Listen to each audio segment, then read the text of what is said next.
दुनिया के 3 ऐसे शहर जहां की लड़कियां पराये मर्दों को अपना जिस्म बेचकर पैसा कमाती है।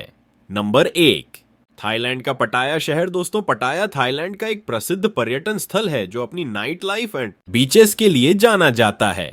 यहाँ बहुत सी लड़कियां होटल, बार, क्लब, मसाज सेंटर और दुकानों में काम करती है। पटाया में लड़कियों पर आमतौर पर कोई अलग से सख्त सरकारी नियम नहीं होते, लेकिन कुछ सामाजिक और कानूनी सीमाएं होती हैं। अगर कोई लड़की बार या एंटरटेनमेंट इंडस्ट्री में काम कर रही है तो उसके लिए काम करने के घंटे, उम्र की सीमा और वैध वर्क परमिट जरूरी होता है, खासकर अगर वह विदेशी हो। यहाँ की बहुत सी लड़कियां स्वेच्छा से काम करती है, लेकिन सरकार इन जगहों पर समय समय पर निगरानी भी रखती है। पटाया में प्रोफेशनल रिलेशनशिप को लेकर थाई कानून सख्त है, जैसे मानव तस्करी, जबरदस्ती या नाबालिगों से जुड़े मामलों पर कड़ी सजा होती है। इसके अलावा बहुत सी लड़कियां फ्रीलांसर होती हैं जो कानूनी रूप से किसी संस्था से जुड़ी नहीं होती, लेकिन उन्हें भी पुलिस द्वारा पूछताछ का सामना करना पड़ सकता है, खासकर देर रात या टूरिस्ट इलाकों में। नंबर 2, यूक्रेन की लड़कियों को दुनिया की सबसे सुंदर महिलाओं में गिना जाता है। उनकी प्राकृतिक सुंदरता,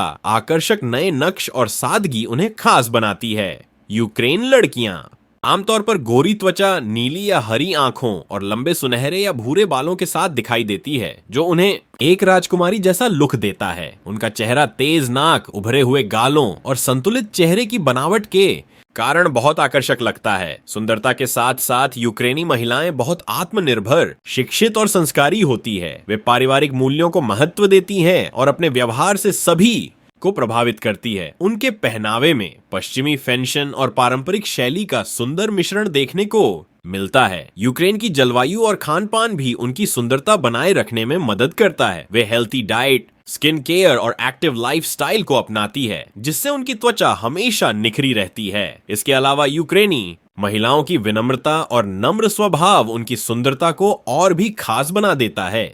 इसीलिए यूक्रेन की लड़कियां सिर्फ दिखने में ही नहीं, बल्कि स्वभाव और व्यक्तित्व में भी बेहद सुंदर मानी जाती है। और अब नंबर 3, न्यूजीलैंड की लड़कियां अपने जिस्म का स्वाद दिलाने के लिए कुछ इस तरह बैठी रहती हैं। यहाँ की लड़कियां ज्यादातर बिकिनी और अंडरवेयर पहनकर ही घूमती रहती हैं, ताकि लोग इन लड़कियों से आकर्षित होकर उनके पास जाए और उनकी सर्विस ले सके। और ये लड़कियां भी अपने जिस्म का स्वाद बेहद अच्छे से चखाती है और लड़कों को पूरी तरह से संतुष्ट कर देती है। जब भी tourist in red light area में घूमने के लिए आते हैं तो कई सारे टूरिस्ट ऐसे होते हैं जो इन लड़कियों से बातचीत करते हैं और पैसे तय हो जाने के बाद दोनों अपनी खास जगह पर चले जाते हैं, जैसे कि होटल सुमशान रोड और ओयो। कई बार तो ऐसा होता है कि लोग इन लड़कियों से इतने आकर्षित हो जाते हैं कि दोनों बाद में शादी भी कर लेते हैं। दोस्तों, आज हम आपको ये भी बताएंगे कि रेड लाइट एरिया में महिलाएं ग्राहक कैसे खोजती है। गोगो बार्स के अंदर महिलाएं डांस करती हैं। ग्राहक को अगर कोई लड़की वहां पर पसंद आती